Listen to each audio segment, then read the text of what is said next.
마음이 쿵쾅쿵쾅 하셨지 않았을까 싶습니다. 이게 사실인가 싶은 일들이 우리 삶에 일어납니다. 비상계엄이라는 정말 한밤중에 일어나는 일들. 근데 그 일을 보면서 이런 생각이 들었습니다. 우리 주님이 오시는 것도 이렇게 일어나겠구나. 한밤중일 수도 있고 낮일 수도 있는데 이게 정말인가? 이게 지금 현실이 맞나? 하는 생각이 들 수 있지만 우리 주님이 그렇게 갑작스럽게 우리에게 오실 수 있겠다. 그러면 우리가 정말 깨어 있어서 준비해야 되겠구나 하는 생각을 하는 그런 대림절이자 한 주가 아니었나 싶습니다. 또 여러분 주변을 둘러보니까 오늘 교회가 조금 더 예뻐진 것 같지 않으십니까? 예, 너무 예쁘죠? 이거 이렇게 하려고 어제 이거 하신 분들이 밤 늦게까지, 토요일인데도 불구하고 교회 늦게까지 계시면서 정말 하나하나 열심히 수고하셨습니다. 덕분에 교회가 더 아름다워지고 이거 도대체 어디까지 더 예뻐지려나 싶은 마음이 드는데 정말 수고한 분들 때문에 또 우리가 이렇게 은혜 받을 수 있고 행복할 수 있지 않을까, 이게 교회구나 하는 생각을 또 하게 됩니다. 수고해 주신 분들께 정말 너무너무 감사를 드립니다. 여러분 성탄절이 다가오고 있죠.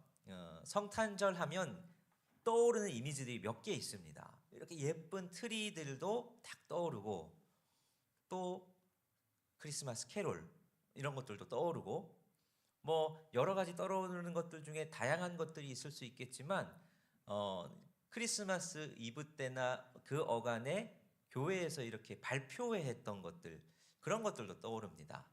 우리 교회도 이번에 이제 22일 주일 오후 2시에 교회 학교에서 여러 가지를 준비해서 발표회를 합니다. 기대하시고 또 많이 오시면 좋겠습니다. 그런데 그런 발표회를 할 때 단골로 등장했던 연극 중에 빈방 있습니까? 라는 연극이 있습니다. 혹시 이렇게 보시거나 이렇게 경험을 하신 적이 있으신지를 모르겠습니다. 많이 어디 가든 많이 했던 것이기 한 번쯤은 보지 않으셨을까 싶기도 한데 만약에 본 적 없으시면 언젠가 우리 교회에서도 한번 하면 좋겠습니다. 이 빈방 있습니까? 라는 연극이 1980년에 각본이 만들어지고 81년도에 초연이 됐습니다. 그 이후로 소극장에서도 지속적으로 지금까지 계속 연극이 상영되고 있고 또 각 교회들에서 이 대본을 가지고 열심히 연극을 하기도 합니다. 그런데 이 빈방 있습니까? 라는 이 연극이 어떤 내용인지를 잘 살펴보면 재밌습니다. 성탄절 발표회를 앞두고 한 고등부에서 연극을 준비하는 게 이 연극의 내용입니다. 열심히 연극을 준비하는데 이제 연극을 담당하시는 선생님께서 학생들에게 역할을 분배하시는 거죠. 너는 요셉, 너는 마리아, 너는 동방박사, 이런 여러 가지 연극들 이제 역할들을 배분을 하겠죠. 그런데 그 중에서 학생들을 굉장히 당황시키는 일이 있었습니다. 그게 뭐냐면 선생님이 주연은 아니지만 꽤 비중 있는 조연 역할 중에 한 명인 이 여관 주인 역할을 그 당시에 고등부에 지적 장애를 가지고 있었던 학생 중에 한 명인 덕구라는 이 아이에게 그 조연 꽤 비중 있는 역할을 준 겁니다. 아이들이 난리가 났습니다. 선생님 그러면 안 된다고. 선생님 이 덕구가 이 연극을 망칠 수도 있습니다. 절대 안 됩니다 했는데 이 선생님의 마음은 덕구가 그 역할을 함을 통해서 자립심도 키우고 자신감을 또 자존감을 좀 높이기를 원하셨던 것 같습니다. 그래서 아이들을 잘 설득해서 결국은 이 덕구가 여관주인 역할을 맡았습니다. 이 덕구는 비중 있는 역할을 맡았으니까 열심히 연습을 합니다. 몇 없는 대사지만 열심히 연습을 하는데 마침내 이제 24일 크리스마스 이브 밤이 되어서 발표회가 시작이 됩니다. 자, 로마 황제가 딱 나와서는 전국에 호적을 등록하라는 명을 선포하는 것으로 이 연극이 시작이 됩니다.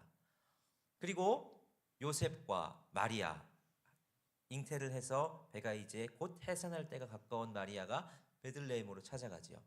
가서 이 집 저 집 여관들을 문을 두드립니다. 그러면서 이제 대사가 이렇게 되는 겁니다. 딱딱딱 두드리면 빈방 있습니까?를 묻고 여관 주인은 빈방 없어요 라고 아주 냉정하게 대답을 하면 되는 겁니다. 이 빈방 없어요를 덕구가 너무너무 열심히 연습을 했는데 막상 요셉과 마리아가 찾아와서 똑똑똑 문을 두드립니다. 그러니까 빈방 있습니까? 이렇게 대사를 했지요. 근데 덕구가 냉철하게 빈방 없어요를 해야 되는데 그러지를 못하고 빈방이 있긴 있는데 이런 겁니다. 연극이 큰일 날 것 같아서 요셉 역할을 했던 이 학생이 빈방이 없단 말이죠? 예, 안녕히 계세요 하고 먼저 돌아서려고 했습니다. 그때 이 덕구가 어떻게 하느냐? 쫓아갑니다. 그래서 덥석 붙잡습니다. 아니에요. 빈방 있어요. 빨리 들어오세요.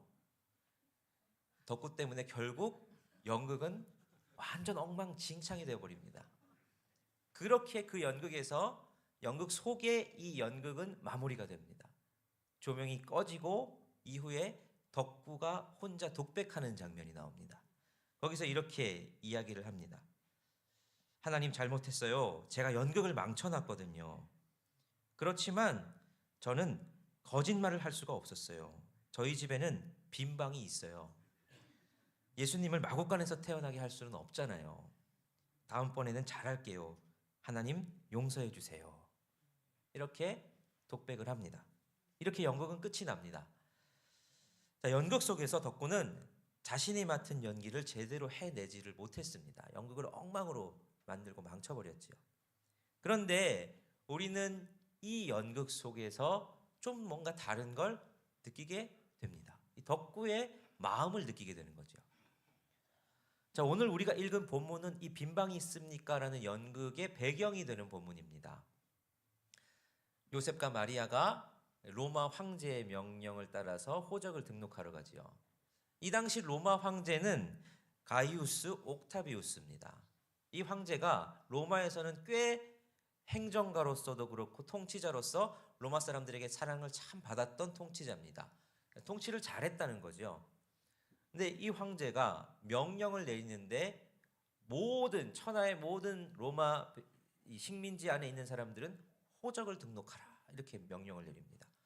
자, 호적을 등록하라. 이건 인구 조사를 하겠다는 겁니다. 식민지를 가지고 있는 황제가 인구 조사를 하는 이유가 뭘까요? 예, 가장 중요한 원인은 세금입니다. 세금 많이 거두려고 인도세를 매겨서 세금을 걷는 거지요. 그리고 인구 조사가 되면 식민 통치를 원활히 할 수 있습니다. 자, 그런 목적에서 식민 통치를 위해 인구 조사를 실시했는데 그게 하필 예수님이 태어날 때와 딱 맞아떨어지는 겁니다. 이 명령에 따라서 요셉과 마리아는 자기의 고향인 베들레헴으로 갑니다. 요셉의 고향은 베들레헴인데 요셉은 지금 어디 살고 있느냐? 나사렛에 살고 있습니다. 왜 나사렛에 살고 있을까? 고향을 떠나서 원래 유대인들은 기업을 다 분배받았지 않습니까? 자신이 분배받은 기업인 그 땅에서 사는 게 맞습니다. 근데 요셉은 그렇지는 않습니다. 왜 그럴까를 생각해 보면 본문에는 나타나 있지 않지만 그 당시의 시대 상황을 추측해 보면 대충 이유를 짐작을 할 수 있습니다. 로마가 식민 통치를 할 때에 그 식민 통치에 그냥 어쩔 수 없이 순응하는 이들도 있었지만 격렬히 저항하는, 그래서 아주 폭력적으로 저항하려고 하는 사람들, 무리들이 있었는데 그들을 열심당이다 이렇게 불렀습니다. 근데 로마는 그들을 어떻게 했냐면 이들이 예루살렘 근처에 있으면 위험하다 해서 그 무리들을 어디로 이주시켰냐? 이스라엘 북쪽, 그러니까 갈릴리 인근으로 많이들 이주를 시켰습니다. 아마 요셉도 그러한 무리들 속에 포함되어 있지 않았을까라는 생각을 해봅니다. 어쨌든 명령을 받고 이 요셉은 아내 마리아를 데리고 베들레헴으로 갑니다. 베들레헴에 도착해서 묵는데 여관마다 문을 두드리는데 어떻게 됩니까? 자리가 없는 겁니다. 그 당시에 유다 지파는 유다 지파를 역사적으로 계속 봤을 때 이스라엘에서 인구가 제일 많은 지파 중에 하나가 유다 지파입니다. 유다 지파가 이 베들레헴 지역이죠. 그러니까 베들레헴에 사람이 많이 몰렸을 수밖에 없습니다. 아무리 문을 두드리고 알아봐도 결국은 자리를 못 찾고 마리아는 해산할 때가 가까워 와서 마구간에서 아이를 낳게 되고 예수님은 말의 밥통인 구유에 누이시게 됩니다. 그게 오늘 본문의 이야기죠.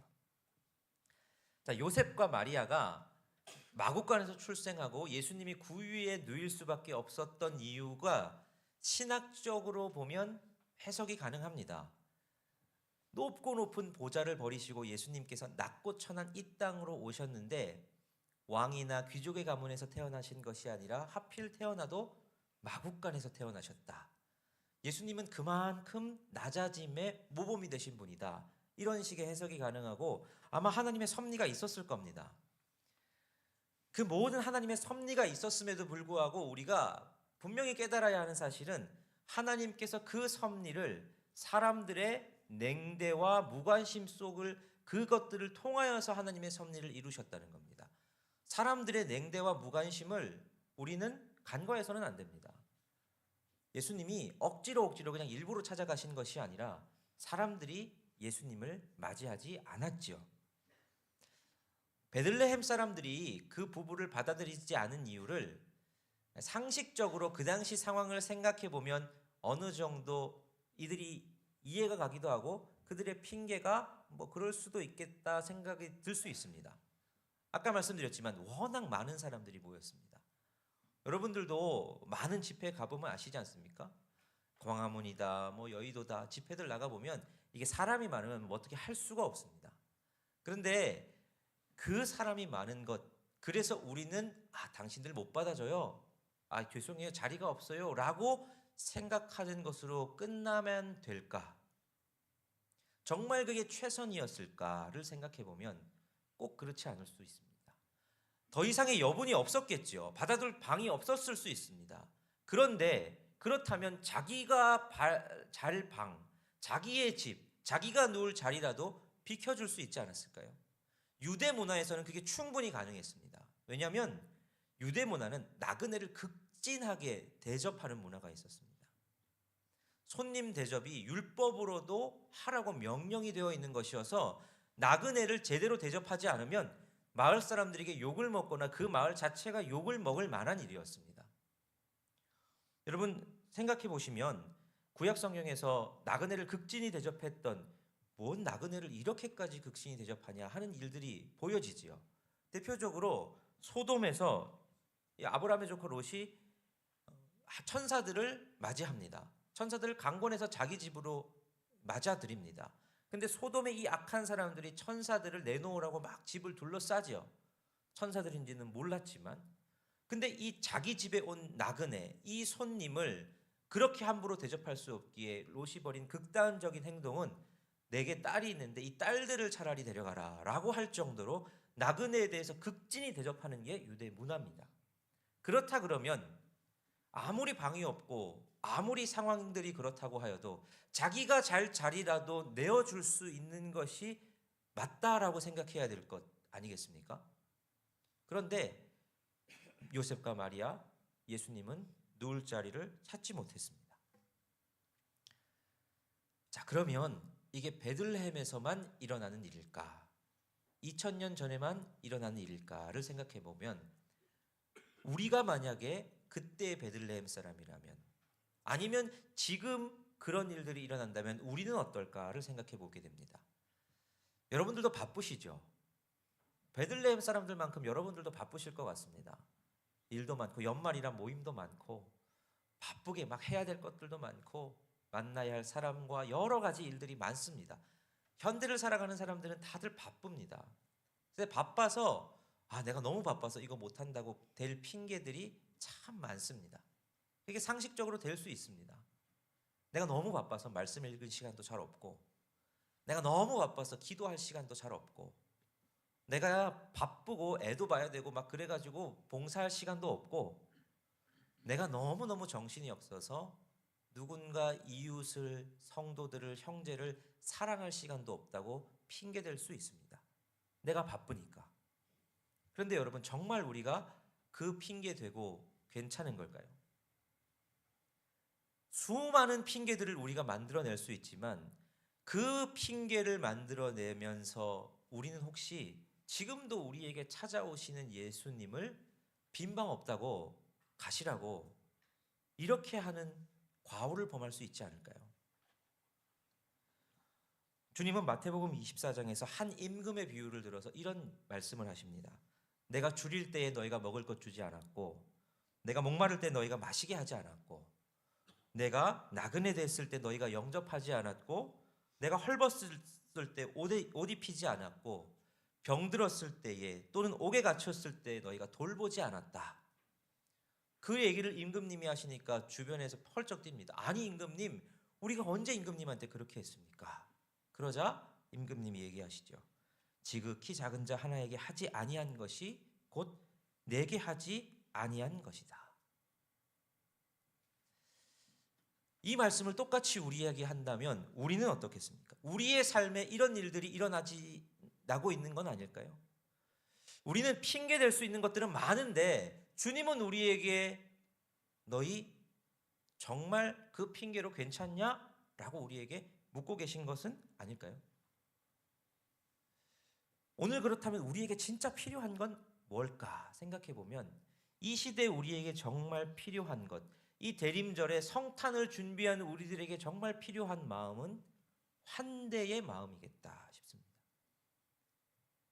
여러분, 환대의 영성이라는 말을 혹시 들어보셨는지 모르겠습니다. 이게 수도원에서 많이 사용하는 용어인데 환대의 영성이라는 건 어떤 영성이냐? 4세기쯤에 수도사들은 자신들의 믿음을, 그 순전함을 지키기 위해서 어떻게 신앙생활을 하려 했냐면 세속화되지 않기 위해서 사막으로 깊은 골짜기로 들어갔습니다.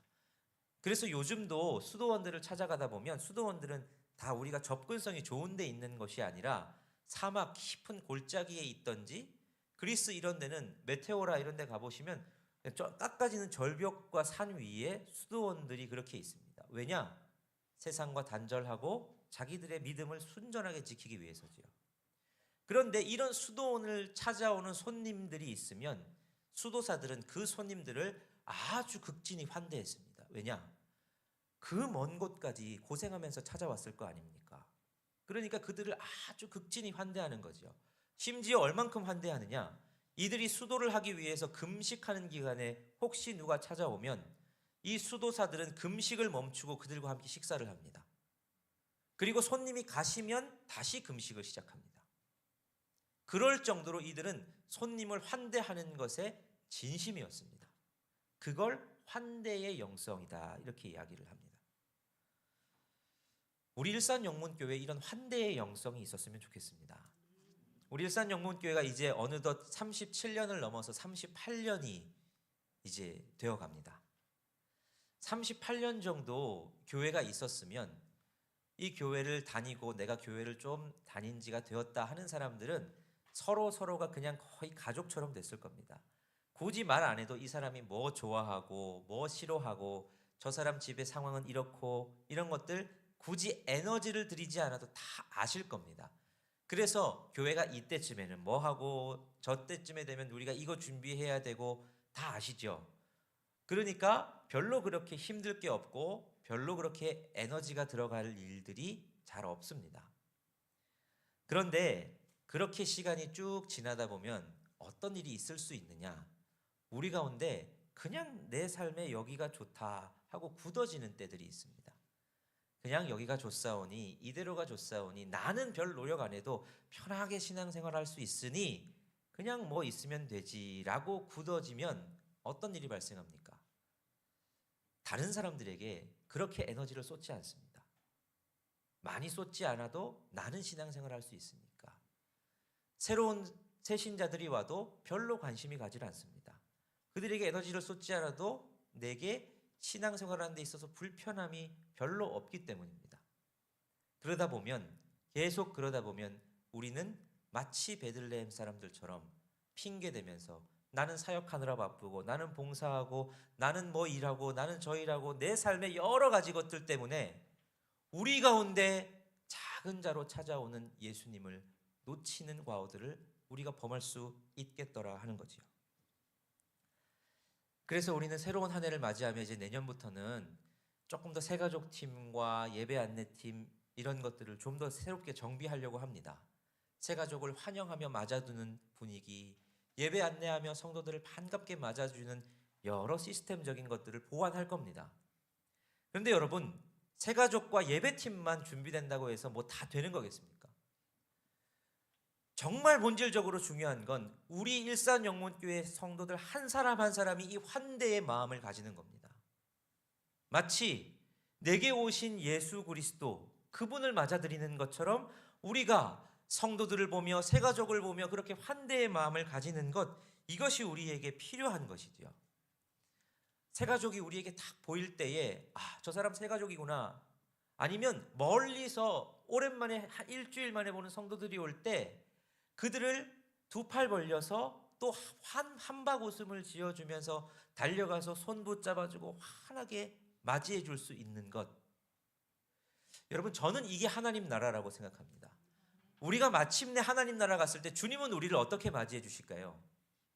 주님은 두 팔 벌려서 너무너무 우리를 반갑게, 마치 탕자가 돌아올 때 아버지가 그 아들을, 아직도 상거가 먼데, 거리가 먼데 달려가서 그 아들을 안아주시듯 우리 주님은 그렇게 우리를 안아주실 겁니다. 한박 웃음을 지으시면서 우리를 덥석 안아주시면서 잘 왔다고 우리를 그렇게 환대해 주실 겁니다. 우리가 누군가를 환대할 수 있는 이유는 뭐냐면 우리가 그 환대를 이미 받은 자들이기 때문입니다. 우리는 죄인이었습니다.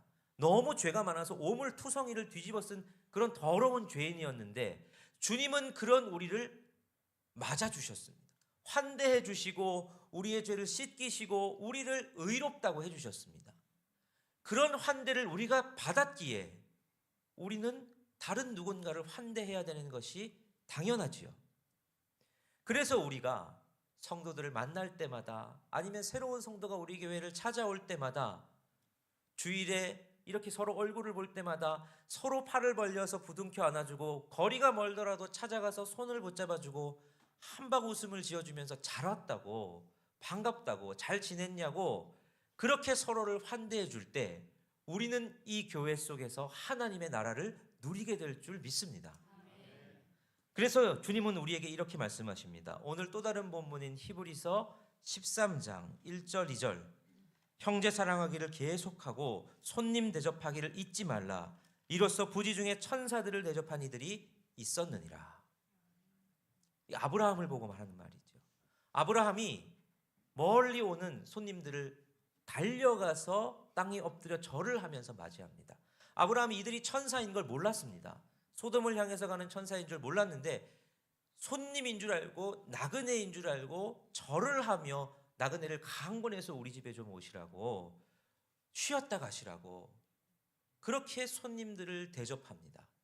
그로 말미암아 아브라함은 천사들을 대접하는 복을 누렸습니다.